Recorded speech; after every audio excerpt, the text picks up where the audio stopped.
तो क्या हाल है आप सभी की। उम्मीद करते हैं सब बढ़िया ही होंगे, सब मौज मार रहे होंगे। तो देखिए ब्रिटेन, आज हम ब्रिटेन के बारे में बात करेंगे, यूनाइटेड किंगडम मोर स्पेसिफिकली।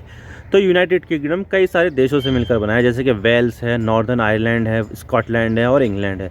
और इसमें जो सबसे खास देश है वो स्कॉटलैंड है, क्योंकि ये देश इंडिपेंडेंस मांग रहा है और मेजॉरिटी के जो लोग हैं वो भी चाहते हैं कि जो स्कॉटलैंड है वो यूके से पूरी तरह से अलग हो जाए और इसका जो हेड ऑफ स्टेट है वो चुनकर आए, ना कि जो मोनार्क है ना इंग्लैंड का वो बने। और इसी चीज़ को देखते हुए स्कॉटलैंड का जो फर्स्ट मिनिस्टर है, आप इसको प्रेसिडेंट भी मान सकते हो या फिर प्राइम मिनिस्टर भी मान सकते हो।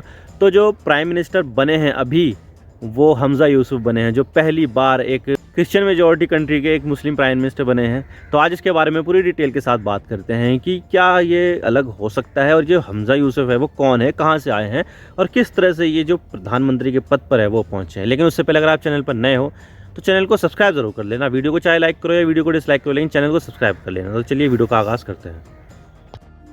तो बात करते हैं मामला क्या और हम इसके बारे में क्यों बात करें। तो देखिए ये है ब्रिटेन का मैप, मोर एक्यूरेटली कहूँ तो यूनाइटेड किंगडम। और ये देश डेमोक्रेसी का बहुत बड़ा समर्थक है और जहाँ जहाँ पर डेमोक्रेसी नहीं है यूके चाहता है कि वहाँ पर डेमोक्रेसी आ जाए। हालांकि देखा जाए तो भारत दुनिया की सबसे बड़ी डेमोक्रेसी होने के साथ साथ एक रिपब्लिक भी है और भारत का पूरा नाम ही भारत गणराज्य यानी कि रिपब्लिक ऑफ इंडिया है। लेकिन यूके में डेमोक्रेसी होने के बावजूद भी यूके एक रिपब्लिक देश नहीं है और यूके में आपको आज भी मोनार्की मिलेगी और यूके के head of state king Charles है।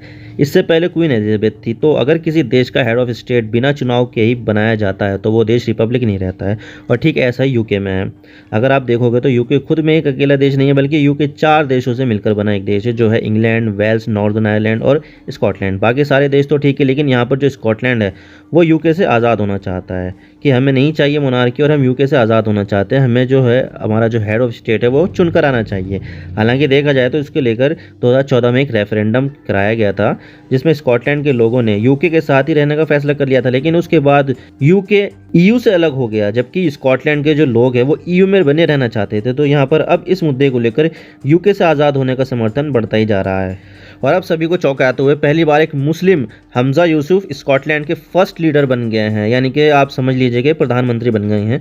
और इस तरह से यूके के पीएम तो ऋषि सुनक है जो इंडियन ओरिजिन के हैं, तो वहीं स्कॉटलैंड के जो फर्स्ट मिनिस्टर है हमजा यूसुफ वो जो बने हैं वो पाकिस्तान से बिलोंग करते हैं। तो इस तरह से जिस यूके ने भारत और पाकिस्तान को गुलाम बनाया था, तो अब उसी यूके के बड़े बड़े पोस्ट पर भारत और पाकिस्तान के लोग आ रहे हैं।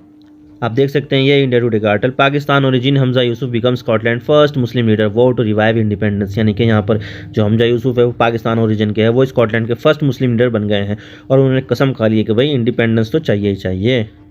और इसके अलावा एक Humza Yousaf the first Muslim to lead Scotland after his leadership of the ruling party, 27 March का ये आर्टिकल है। वैसे देखा जाए तो जो इनको जो दादा थे वो पाकिस्तान के मियाँ चन्नू से 1962 में स्कॉटलैंड आ गए थे, लेकिन इनका जो जन्म है वो स्कॉटलैंड के ग्लासगो शहर में ही हुआ था और इस ग्लासगो यूनिवर्सिटी से इन्होंने पॉलिटिकल साइंस से ग्रेजुएशन पूरी की और इसके बाद इन्होंने थोड़े समय के लिए कॉल सेंटर में भी जॉब की है।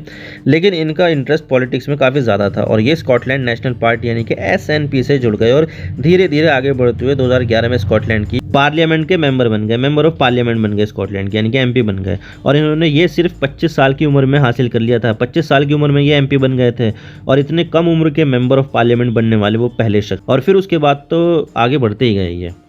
और जब 2012 में स्कॉटलैंड की फर्स्ट मिनिस्टर एलेक्स सैलमंड थे, तो तब एलेक्स सैलमंड ने इन्हें विदेश मंत्री ही बना दिया, जो अपने आप में ही काफ़ी बड़ी चीज़ थी। और हमजा यूसुफ ऐसा करने वाले पहले एशियन ओरिजिन के और मुस्लिम मंत्री बने। इससे पहले स्कॉटलैंड की पार्लियामेंट में एशिया से आया कोई शख्स कभी मंत्री ही नहीं बना था और ख़ासकर मुस्लिम तो कभी नहीं बना। और इसके बाद जब निकोला स्टर्जन स्कॉटलैंड के फर्स्ट मिनिस्टर बनी तो तब भी वो मंत्री बने रहे और फिर 2018 में ये जस्टिस सेक्रेटरी यानी कि जस्टिस मंत्री बन गए और तब तक का सबसे बढ़िया काम करते हुए hate crime and public order bill लेकर आए, जिससे धर्म, लिंग, एज, डिसेबिलिटी और ट्रांसजेंडर को लेकर जो भी डिस्क्रिमिनेशन होता था उन सबको खत्म कर दिया गया। और ऐसा करता हुआ कोई पकड़ा गया तो उसको सजा होगी। लेकिन ऐसा नहीं है कि इनके लिए सब कुछ नॉर्मल ही रहा, बल्कि जब 2016 में वो ट्रांसपोर्ट मिनिस्टर थे तो तब वो अपने फ्रेंड की बिना इंश्योरेंस की कार चला रहे थे, तो तब उनके ऊपर 300 पाउंड का जुर्माना लग गया। और फिर स्कॉटलैंड की रेलवे के परफॉर्मेंस और कॉन्ट्रैक्ट को लेकर भी इनका क्रिटिसिज्म हुआ था। और जब ये हेल्थ मिनिस्टर थे तो तब कोविड आ गया था और अस्पतालों में लंबी लंबी लाइन लग गई, जो उन्होंने पहली बार फेस की थी। तो ऐसे में इनका क्रिटिसिज्म हुआ था, लेकिन इनके ऊपर कोई करप्शन का चार्ज नहीं है। लेकिन सवाल यह आता है कि वो स्कॉटलैंड के फर्स्ट मिनिस्टर तो बन गए, लेकिन स्कॉटलैंड की उनसे क्या उम्मीदें हैं।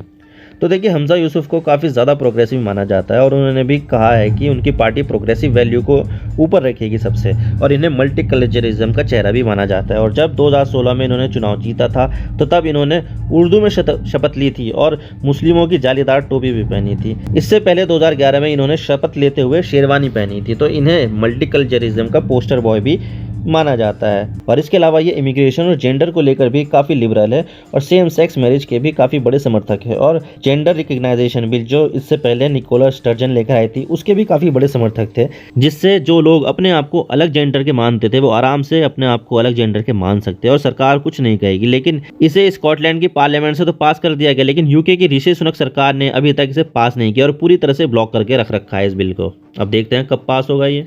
और इसके अलावा हमजा यूसुफ स्कॉटलैंड की आज़ादी के भी काफ़ी बड़े समर्थक है, लेकिन इनका आज़ादी हासिल करने का तरीका निकोला स्टर्जन से थोड़ा अलग होगा। और इन्होंने बोल दिया है कि हमारी जनरेशन स्कॉटलैंड को आज़ादी दिला कर ही रहेगी। और एक इंटरव्यू में उन्होंने तो ये भी बोला था कि मेरे फर्स्ट मिनिस्टर बनने के बाद सिर्फ 5 सालों में ही हम स्कॉटलैंड को आज़ादी दिला कर रहेंगे।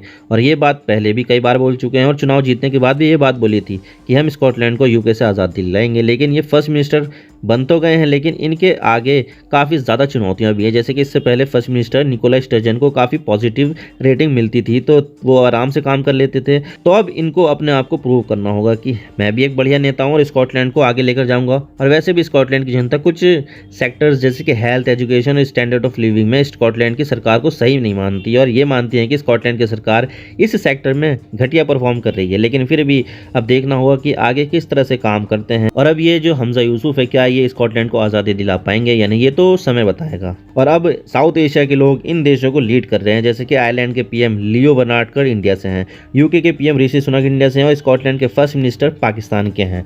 तो इस तरह से जिन्होंने ब्रिटिशरों ने इंडिया को गुलाम बनाया, पाकिस्तान को गुलाम गिलाया, तो अब यहाँ के लोग ही यहाँ पर अब बड़ी बड़ी पोस्ट पर आ रहे हैं। आई होप आपको सारी बातें समझ में आ गई होगी।